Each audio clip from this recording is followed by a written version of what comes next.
CBN Sustentabilidade, com Rosana Jatobá.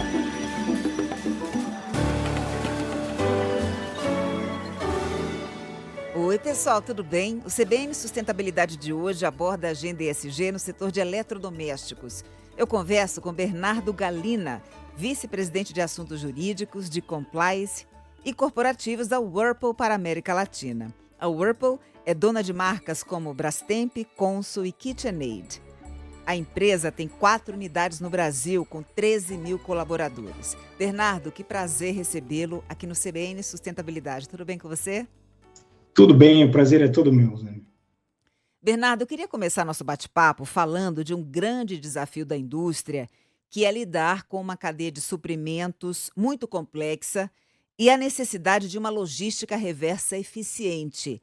Então, eu queria que você contasse aqui para a nossa audiência como é que vocês trabalham essa questão na empresa. Muito bem. Bom, são os dois diferentes pontos do espectro, né? Ou seja, a cadeia de suprimentos é uma cadeia complexa, com muitos SKUs. Uma cadeia que tem boa parte dela baseada no Brasil, o que facilita um pouco, principalmente nos últimos anos de pandemia que a gente passou. Mas é bem verdade que tem muitos itens dos nossos produtos, isso serve para a indústria como um todo, que vem de outros países. E com tudo isso que passamos nos últimos 2 anos, essa cadeia ela tá estressada, ela tá com um nível de instabilidade muito grande, muito forte, o que impacta em tudo, impacta na produção, impacta em preço, pressiona a inflação e assim por diante. Então, quando a gente fala de cadeia de suprimentos, não é exclusivo da indústria linha branca, mas é uma cadeia que tem sido muito impactada e muito pressionada nos últimos anos. Se eu vou para outro ponto do espectro, se eu vou para a logística reversa, ou seja, os nossos produtos, quando eles retornam do campo, do final de vida útil deles, vou te dizer que a gente trata desse tema na nossa indústria desde 2011, antes de 2011, mas 2011 de uma forma mais organizada, com a criação de uma associação que cuida de toda a parte da logística reversa de linha branca e de outros produtos de small appliance, que a gente fala, de outros produtos eletroeletrônicos também. É um nível de maturidade que vem crescendo muito nos últimos anos, especialmente nos últimos 5 anos.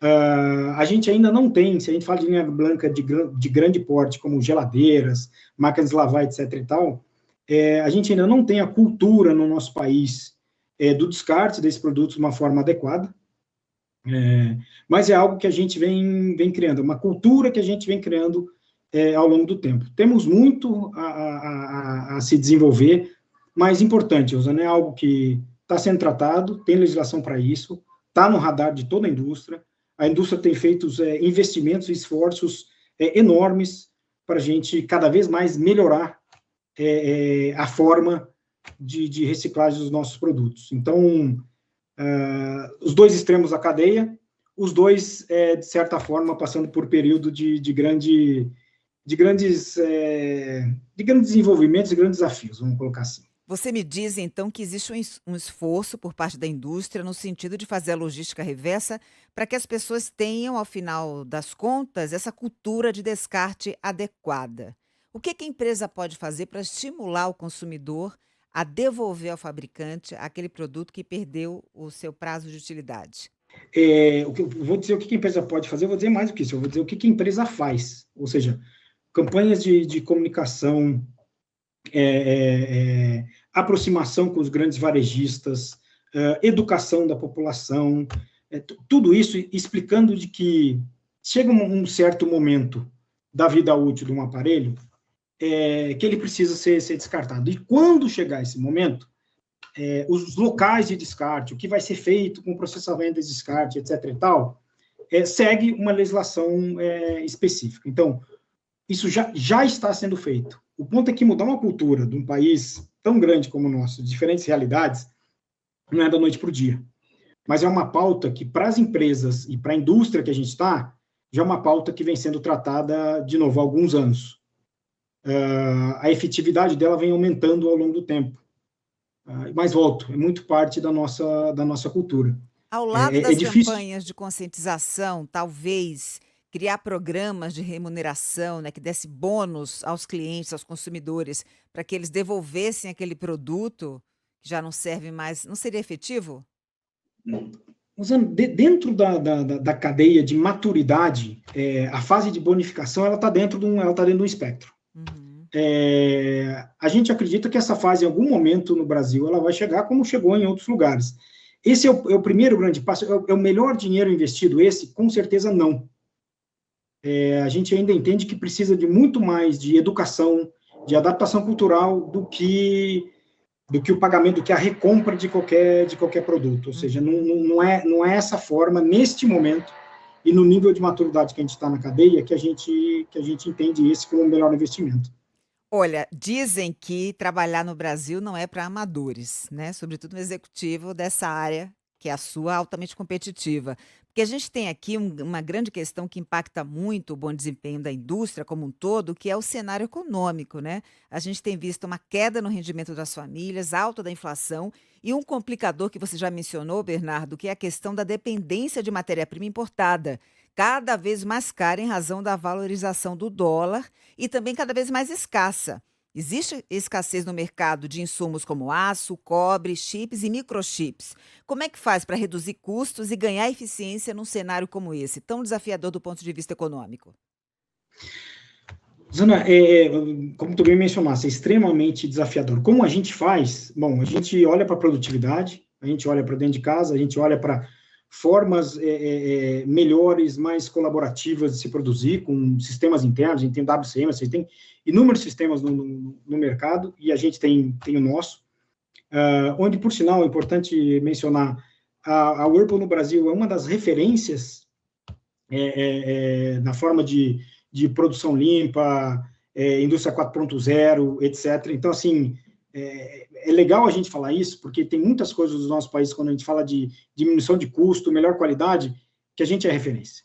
Então, e na Whirlpool a gente vive isso. Mas voltando para a tua pergunta, como que a gente consegue, num cenário tão estressado, tão desafiado, conseguir manter custo competitivo? Não vou falar custo baixo, porque é o mais baixo possível, mas é um custo competitivo, no mercado que tá em queda. A gente vê o mercado no Brasil, principalmente na América Latina como um todo, menos em alguns países, mais em outros, mas no Brasil, o mercado da indústria em queda. Inovação é uma das coisas, ter o consumidor no centro de tudo que a gente faz, servir o consumidor, ou seja, entender que é ele que escolhe onde ele vai comprar, o que ele vai comprar, como ele vai comprar, o que é importante para ele. O consumidor cada vez mais exigente, então, mesmo com a queda financeira, mesmo com os problemas que a gente enfrenta, tem coisas que o consumidor ele já não volta mais atrás. Tem coisas que já passou a fazer parte da vida dele.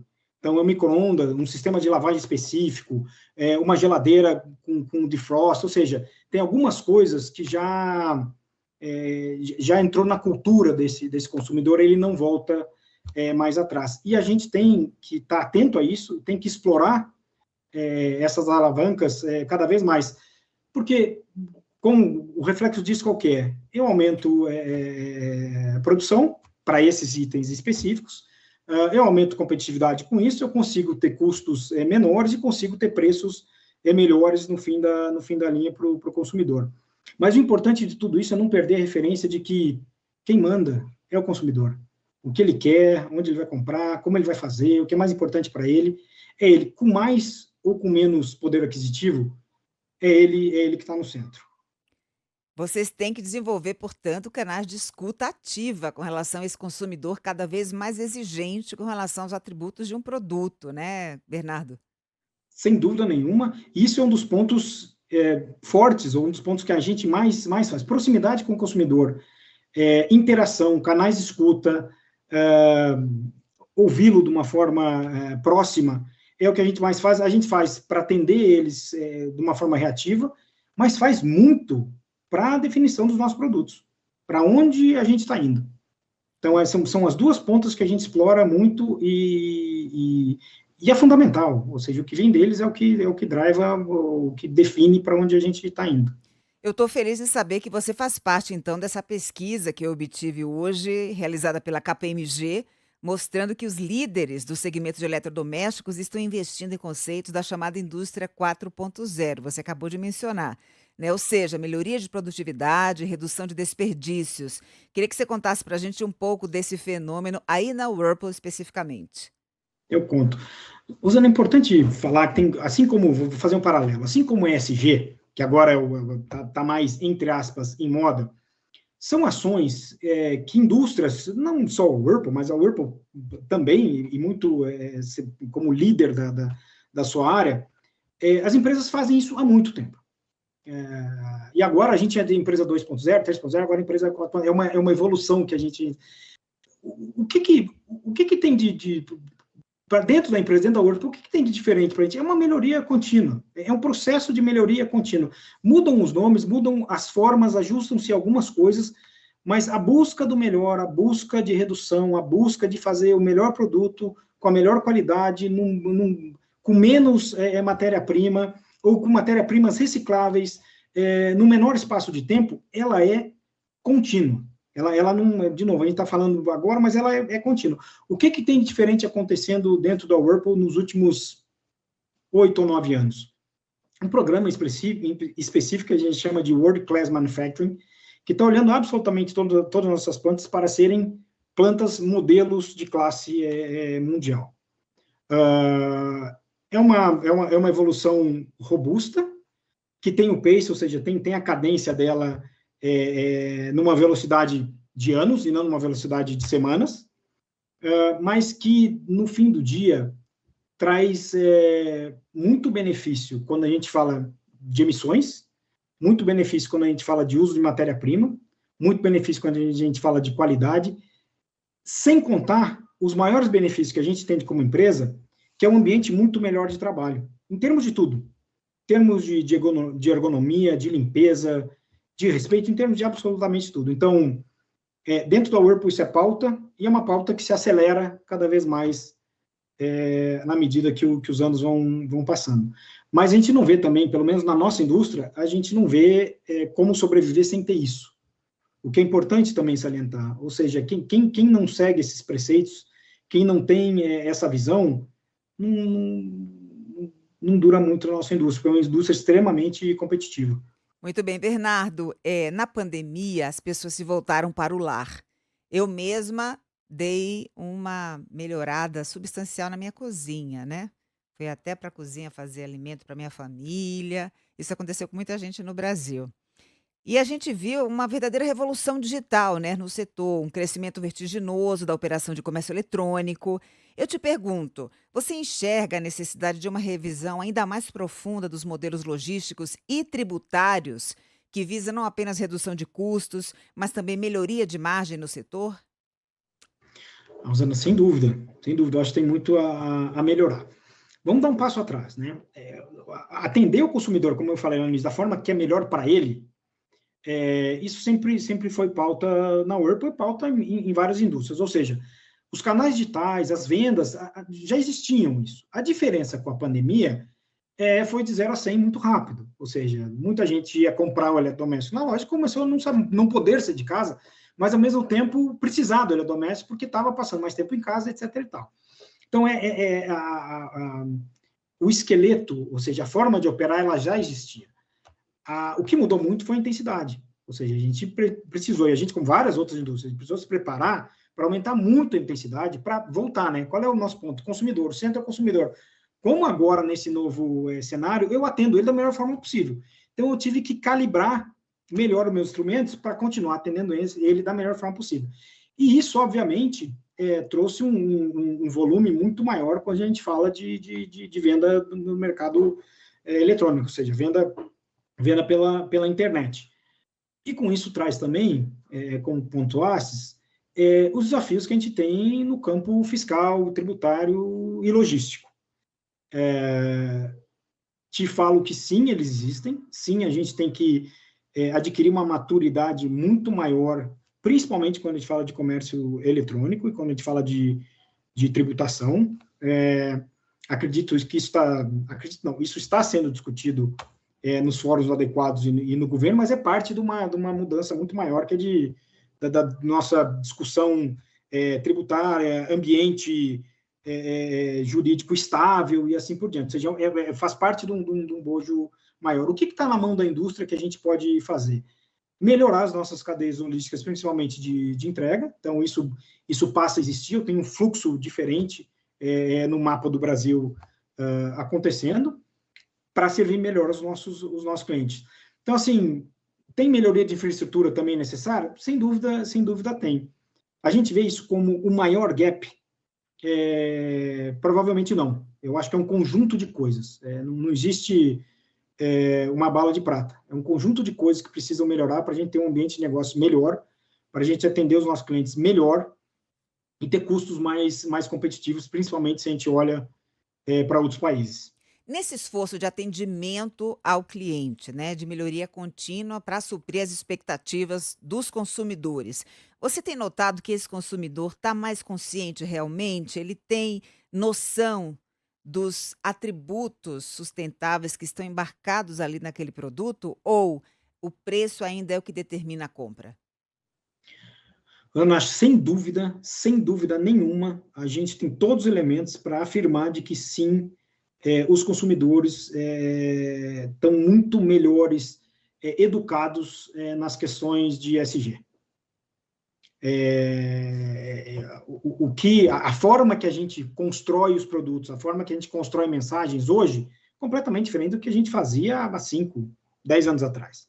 Exatamente por causa da mudança da demanda e da mudança da forma de se comunicar. Então, que eles estão mais exigentes, que eles conhecem melhor os sistemas, que isso influencia na hora da compra deles, é fato. Não tenho dúvida nenhuma. Isso minimiza a questão de preço? Não, mas é um outro elemento de decisão. O preço continua sendo um fator importante para os nossos consumidores? Sem dúvida. É o único fator importante, ou é tão importante como era lá atrás? Não. Existem vários outros elementos que hoje os consumidores pagam e que, num passado não tão remoto assim, ninguém pagava, não era pauta disso. Então, isso eu volto, né? Como que a gente chega a essas conclusões e definições? Consumidor muito próximo, falando com ele, entendendo o que ele precisa, entendendo quais são os valores que eles têm. E colocando isso na proposta de produtos. Então, as coisas, elas se comunicam. Então, assim, com certeza absoluta, o nosso consumidor está muito mais bem qualificado do que em qualquer momento na nossa história. Muito bem. Agora eu queria falar então da plataforma de sustentabilidade da Whirlpool, né, do último relatório que vocês divulgaram. Vocês têm um compromisso global de tornar todas as operações net zero até 2030, né, neutralizar as emissões. Agora eu te pergunto, as metas de descarbonização da cadeia indireta, que é uma grande responsabilidade, como é que vocês fazem para engajar os colaboradores nesse sentido? Bom, tem várias, né? Tem uma variedade gigante de ações que a gente tem. Energia limpa, que a partir de agora a gente só compra energia limpa, certificada, toda a parte social que a gente faz, ou seja, tem uma série de coisas, mas eu vou salientar umas 2 ou 3. Quando a gente fala do nosso caso de suprimento e poder de influência que a gente tem, é claro que isso varia muito dependendo da contraparte com quem a gente lida e dos volumes que a gente compra. Mas o importante dentro dos nossos sistemas, existe um elenco em premiação para os nossos melhores fornecedores em cada elo, em cada item da cadeia produtiva. E a questão do crédito do net zero em 2030, ou crédito de carbono, ou seja, a gente fala isso de várias formas diferentes, é uma questão primordial para a definição e para o elenco, para o rating das empresas que vencem. Ou seja, a influência que a gente tem neles para ser cada vez mais verde, para ser cada vez mais limpo, é muito forte, e eles são premiados por isso. Premiados com reconhecimento, mas premiados, muitas vezes, com com mais volumes, ou seja, com uma melhor negociação entre as partes. Exatamente porque a gente acredita que não basta só o Whirlpool fazer a parte dela. Isso daí, a Whirlpool, dentro dessa cadeia inteira, a Whirlpool é mais um elo. Um elo importante, sim, mas é mais um elo. A minha cadeia, ela tem que ser limpa. E isso olhando para trás, porque tu puxou a parte de trás. Mas se eu olho para frente, da mesma forma. O que fazem os meus clientes também é muito importante, como eles se comportam. Dentro de todo o papel do ciclo e da logística reversa, olhando para frente também tem uma questão de net zero e também tem uma questão de drive da Whirlpool muito importante. Então, influência total e absoluta dos nossos fornecedores, com eventos, premiações, com negociações nesse sentido. Como quando a gente olha para dentro de casa, né? E daí conversa com tudo que eu já falei, de indústria 4.0, de melhoria contínua, etc. E tal, ou seja, menor nível de consumo de energia, menores níveis de emissão. A gente já não tem descarte para aterro zero dentro da Whirlpool desde 2015 no Brasil. Então, assim, tem uma série de coisas que a gente já faz e vai continuar fazendo para ter certeza que em 2030 não só a Whirlpool vai ter atingido o net zero, que é a proposta que a gente tem, mas também a nossa cadeia como um todo ela vai estar muito melhor e muito mais limpa do que ela tá hoje. Então, quando a gente fala do nosso compromisso de 2030, tá embutido nessa fala que não é só a gente traz a cadeia junto com a gente. E é essencial realmente o engajamento da cadeia indireta, né, a cadeia de suprimentos. Agora, você me dá o gancho para repercutir as operações no sentido do atrelamento da remuneração variável dos executivos ao cumprimento de metas ESG, que vocês também já incorporam há algum tempo, né, Bernardo? Muito antes até de eu estudar o assunto, estou sabendo. É verdade. De novo, ESG como 3 letras está em voga nos últimos anos, mas as ações ambientais, as ações sociais, as ações de governança, numa empresa centenária, com footprint no mundo inteiro, ela já vem muito antes disso. A gente fala de compliance, de governança, de sustentabilidade, das questões ambientais dentro da empresa, olha, no mínimo, há uns 60, 70 anos. Então, é importante ter essa noção. E é claro que, ao longo do tempo, isso foi ganhando cada vez mais força e expressão. Mas metas atreladas ao que hoje a gente chama de temas ESG, a gente tem, no mínimo, há 60 anos. Ou seja, meta atrelada à diminuição de resíduo, meta atrelada ao consumo consciente, meta atrelada à diminuição de água, a gente tem há muito tempo. Isso é uma grande novidade para a gente? Para falar a verdade, não é. É o fluxo normal de atribuição de metas da companhia versus pagamento de bônus no atingimento dessas metas. Então, pontos ESG, ou temas importantes de ESG, são vinculados à bonificação não só de executivo, mas de todos os nossos funcionários há muito tempo. Então, a gente já passou por pontos onde água era absolutamente fundamental, continua sendo, e continua estando lá, sim, mas já foi como um tema a maior pauta que a gente já teve. Depois a gente já falou de energia elétrica, depois a gente já falou de aterro, depois a gente falou de ergonomia, e assim eu posso te dar um sem número de exemplos. Mas assim,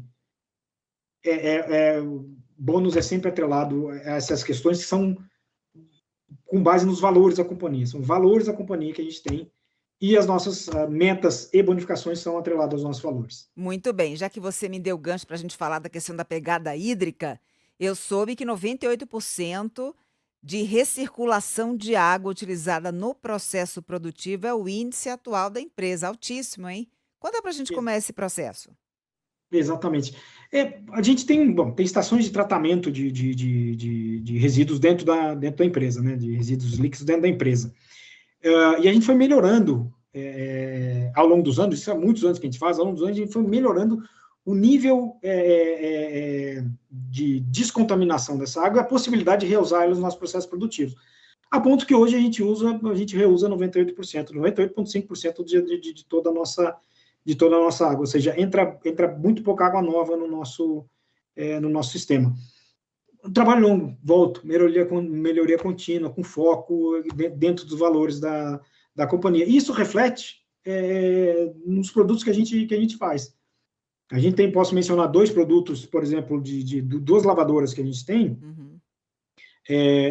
Uma delas que você pode reutilizar a água, ela te avisa quando a lavadora está cheia e a água está com um certo nível de limpeza, você pode tirar a água de dentro, com balde, com cano, ou seja, da forma mais adequada para cada consumidor, e reutilizar aquela água para lavar a casa, para lavar a varanda, para o que quiser.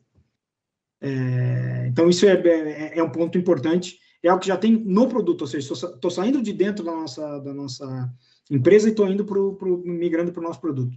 E também, quando eu falo de água, a gente tem uma lava-roupa que tem 2 cestos, ou seja, eu consigo lavar com ela uma grande carga de roupa, ou seja, eu lavo com bastante água e bastante roupa, mas eu também, se eu quiser lavar só meia dúzia de roupas, eu tenho um cesto menor nessa mesma lavadora, que eu uso muito menos água, ou seja, eu adequo o meu consumo, não o tamanho da minha lavadora, mas a necessidade que eu tenho e a quantidade de carga, quantidade de roupa que eu vou botar para lavar, ou seja, uma outra adaptação que a gente faz para essa nova realidade, ou para essa realidade de ESG, ou seja, eu começo a modular os meus produtos para a necessidade do cliente, mas muito em voga ao consumo, nesses casos específicos, ao consumo de água. Vale dizer também que essas mesmas lavadoras são classe AAA nos itens de consumo de energia, ou seja, que é também um outro ponto importante, consumo de energia para a nossa indústria. Você fala de forma tão assertiva que está quase me convencendo de que você lava roupa em casa, Bernardo. Olha, eu vou ser bem sincero que eu sou muito ativo nisso. Aqui em casa não tem muito essa separação. Todo mundo faz tudo. Todo mundo põe a mão na massa. Ô, Bernardo, vamos falar um pouco do pilar de diversidade e inclusão da empresa, né? Eu sei que vocês têm um programa, é o Instituto Consulado da Mulher, uma ação social da Consul, que atua na transformação social, incentivando o empreendedorismo feminino e a geração de renda para as mulheres. Como é que está a representatividade feminina na Whirlpool na alta gestão? Na alta gestão, tem vários níveis. Assim, vai para alta gestão, é mais ou menos 50-50, porque dependendo da forma do recorte que a gente faz. Se a gente desce, tem alguns níveis mais intermediários que ainda a gente não está no 50-50.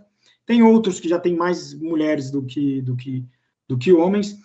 Mas é uma outra pauta que sempre foi uma pauta da Whirlpool desde muito tempo, né? Falando da questão de gênero antes de entrar no Consulado da Mulher, que o Consulado da Mulher é tão bonito o trabalho que é feito, há mais de 20 anos, que a gente explora um pouco mais.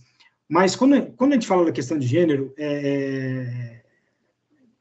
não só o acolhimento e não só a gente ter tanto homens quanto mulheres nessas posições de liderança, mas também permeando outras posições dentro da companhia, é a forma que isso é feito. Eu acho que isso é tão importante, ou seja, não é só uma questão de ter é o quanto isso agrega, volto, para os nossos produtos, o quanto isso agrega para a forma que a gente trabalha, o quanto isso agrega para o nosso ambiente, e é algo que a gente vive há muitos anos. Volta a ser uma pauta, assim como esse, assim como tantas outras, volta a ser uma pauta que bota muito mais foco. O que é importante também para a gente ter metas e definições cada vez mais claras. Não basta só ser parte dos nossos valores, que é importante, mas é importante também a sociedade enxergar tudo que a gente faz nessas frentes. Voltando para o Consulado da Mulher. O Consulado da Mulher é uma iniciativa basicamente não quer dizer que é simples, mas é basicamente de empreendedorismo feminino, que a gente tem há 20 anos, no dia 8 de março desse ano, completou 20 anos que a gente tem essa iniciativa. Ela está ou já passou por absolutamente todos os estados do Brasil. A gente pega mulheres, mas geralmente arrimos de família, ou seja, quem cuida da família inteira, ensina essas mulheres a empreender. Ou seja, dá todo o suporte que elas precisam para se tornarem empreendedoras. E aí, é bonito porque impacta não só elas, obviamente, mas impacta a família, mas impacta todo o ambiente social que ela tá incluída. E a gente tem histórias assim, Rosana, não sei, depois até tem um vídeo que a gente pode dividir contigo. A gente tem histórias assim fantásticas de mudança de realidade social não só, de novo, não só de uma mulher, não só de uma família, mas de todo um ambiente, de todo um contorno que ela é capaz de influenciar com essas iniciativas que a gente tem. Só em 2021, quase 1.000 pessoas foram beneficiadas diretamente, quase 3.000 indiretamente. Tem muitos voluntários de dentro da nossa empresa, mas também de fora, que fazem parte das ações do consulado. É algo que, ao longo de toda a história, né, já beneficiou mais de, acho que quase 37, 40 mil pessoas em todo o Brasil, nesses 20 anos. É algo ultra conectado com o ODS, lá, os Objetivos de Desenvolvimento Sustentável que a gente tem da ONU.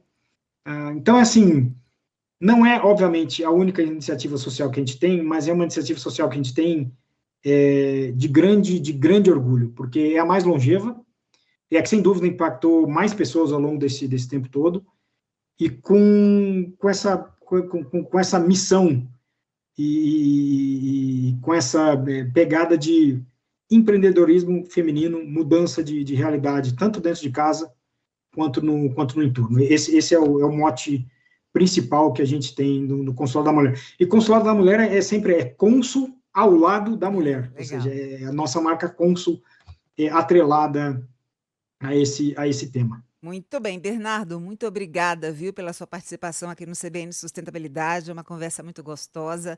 Um beijo para você, até uma próxima oportunidade. Obrigado, um beijo, tudo de bom.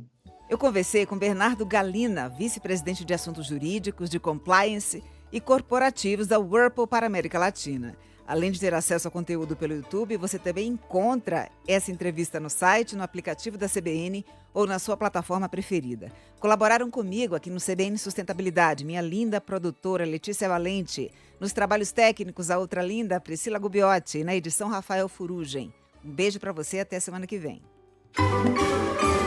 CBN Sustentabilidade, com Rosana Jatobá.